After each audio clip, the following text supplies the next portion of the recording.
આકાશવાણી અમદાવાદ વડોદરા પ્રાદેશિક સમાચાર જયેશ પટેલ વાંચે છે. સૌપ્રથમ મુખ્ય સમાચાર. ગાંધીનગરમાં રાજ્યની મહાનગરપાલિકાઓ અને નગરપાલિકાઓના સર્વાંગી વિકાસ માટે 2084 કરોડ રૂપિયાની ગ્રાન્ટની રકમ અર્પણ કરાઈ. કેન્દ્રીય મંત્રી ભાગવત કરાડે સંકલ્પ યાત્રામાં જણાવ્યું કે આ યાત્રાને કારણે અનેક લાભાર્થીઓને લાભ મળ્યો છે. વાયબ્રન્ટ ગુજરાત વૈશ્વિક રોકાણકાર પરિષદ 2024 અંતર્ગત આગામી 12મી જાન્યુઆરીએ સેમિનારનું આયોજન. ગુજરાતમાં રોકાણની તકો વધારવા માટે આગામી 10 થી 12 જાન્યુઆરી દરમિયાન Dholera a greenfield smart city for smart business seminar યોજાશે. અને એનસીસી કેડેટ દ્વારા કન્યાકુમારીથી શરૂ કરાયેલી મેગા સાયકલ રેલી આવતીકાલે સુરત પહોંચશે. સમાચાર વિગતવાર. મુખ્યમંત્રી ભૂપેન્દ્ર પટેલના હસ્તે આજે ગાંધીનગરના મહાત્મા મંદિરમાં રાજ્યની મહાનગરપાલિકાઓ અને નગરપાલિકાઓના સર્વાંગી વિકાસ માટે 2084 કરોડ રૂપિયાની ગ્રાન્ટની રકમ અર્પણ કરવામાં આવી હતી. તેમાં 8 મહાનગરપાલિકાઓ, 157 નગરપાલિકા અને 7 સત્તામંડળોનો સમાવેશ થાય છે. આ પ્રસંગે સંબોધન કરતાં મુખ્યમંત્રીએ જણાવ્યું કે રાજ્યમાં તત્કાલીન મુખ્યમંત્રી નરેન્દ્ર મોદીએ સ્થાપેલા નાણાકીય વ્યવસ્થાપનના મજબૂત પાયાને કારણે છેલ્લા 10 વર્ષમાં કોવિડ મહામારી બાદ પણ રાજ્યનો વૃદ્ધિદર 10%થી વધુ છે. તેમણે વધુમાં જણાવ્યું કે આવનારા સમયમાં રાજ્યમાં માળખાકીય સુવિધાઓના વિકાસ માટે સુદ્રઢ આયોજન કરવામાં આવ્યું છે. રાજ્યભરમાં વિકસિત ભારત સંકલ્પ યાત્રાને વ્યાપક પ્રતિસાદ મળી રહ્યો છે. નાગરિકો ઘર આંગણે લાભોથી લાભાન્વિત થઈ રહ્યા છે.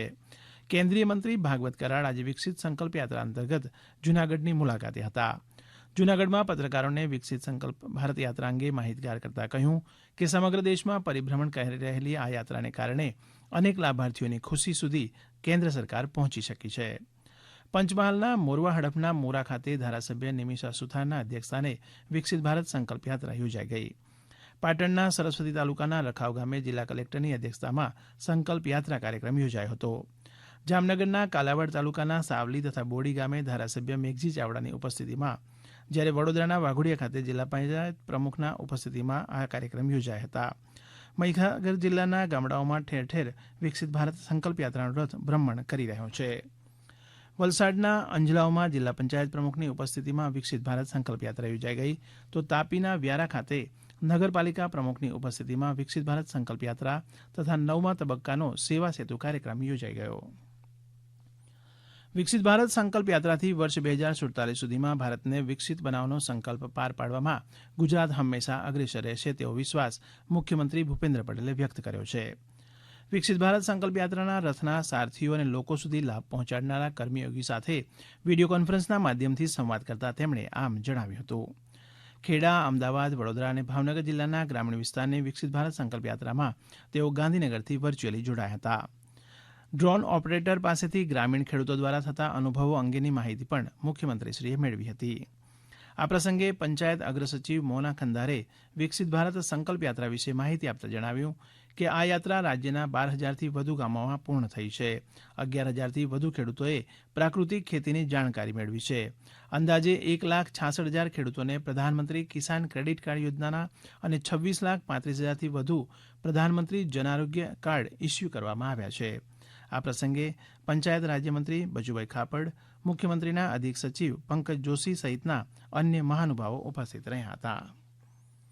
આ પ્રાદેશિક સમાચાર આપ આકાશવાણીના અમદાવાદ વડોદરા કેન્દ્ર પરથી સાંભળી રહ્યા છો. રાજ્યમાં અત્યાર સુધી 12,000થી વધુ ગ્રામ પંચાયતોને આવરી લીધા બાદ આ યાત્રા હવે અંતિમ તબક્કામાં પહોંચી છે. વધુ માહિતી આપે છે આ યાત્રા માટેના કેન્દ્ર સરકારના નોડલ અધિકારી અને સેન્ટ્રલ બ્યુરો ઓફ કોમ્યુનિકેશનના નાયબ નિયામક ડોક્ટર ચિરાગ ભોરણિયા.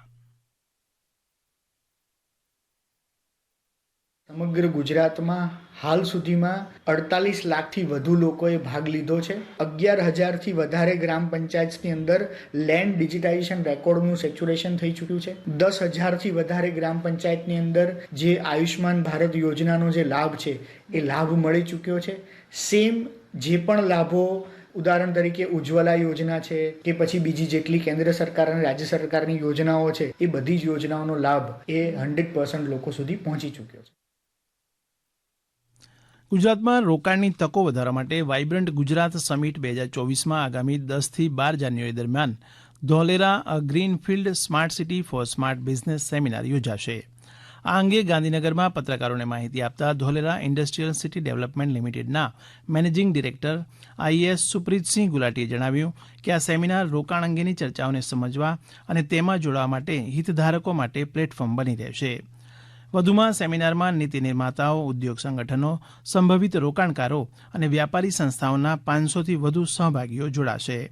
તેમણે વધુમાં જણાવ્યું કે સેમિનાર ઉપરાંત Dholera industrial city, Dholera international airport અને Mandal Becharaji SIR smart infrastructure પેવેલિયનના હોલ 10માં વાયબ્રન્ટ ગુજરાત ગ્લોબલ ટ્રેડ શોમાં ભાગ લેશે. વધુમાં પત્રકારોને માહિતી આપતા શ્રી ગુલાટીએ આ મુજબ જણાવ્યું. સમિટમાં ધોલેરા સ્માર્ટ સિટી એની ભાગીદારી ગ્લોબલ ટ્રેડ શો માંથી શરૂ થશે અને એમાં આખા ધોલેરાના એક વર્ચ્યુઅલ રિયાલિટી ટૂર પણ ઓર્ગેનાઇઝ કરવામાં આવશે. મારા દરેકને નિવેદન છે કે એમાં જરૂર આવીને વર્ચ્યુઅલ ટૂરમાં જરૂર ભાગ લેશો. એના સાથે જ 10 તારીખે ધોલેરા સ્માર્ટ સિટી અને ધોલેરા ગ્રીનફિલ્ડ સિટી ટોપિક ઉપર એક સેમિનારનું આયોજન કરવામાં આવશે. વાયબ્રન્ટ ગુજરાત વૈશ્વિક રોકાણકાર પરિષદ 2024 દરમિયાન વન અને પર્યાવરણ વિભાગ દ્વારા આગામી 12મી જાન્યુઆરીએ ગાંધીનગરના મહાત્મા મંદિર ખાતે ટુવર્ડ્સ નેટ ઝીરોની વિષય વસ્તુ પર એક સેમિનાર યોજાશે. રાજ્યના વન અને પર્યાવરણ વિભાગના અગ્રસચિવ સંજીવકુમારે ગાંધીનગરમાં પત્રકાર પરિષદને સંબોધતા જણાવ્યું કે આ સેમિનારનો ઉદ્દેશ વૈશ્વિક અને રાષ્ટ્રીય નેતાઓને શૂન્ય કાર્બન ઉત્સર્જન પર તેમના મંતવ્યો શેર કરવા માટે એક સાથે લાવવાનો છે.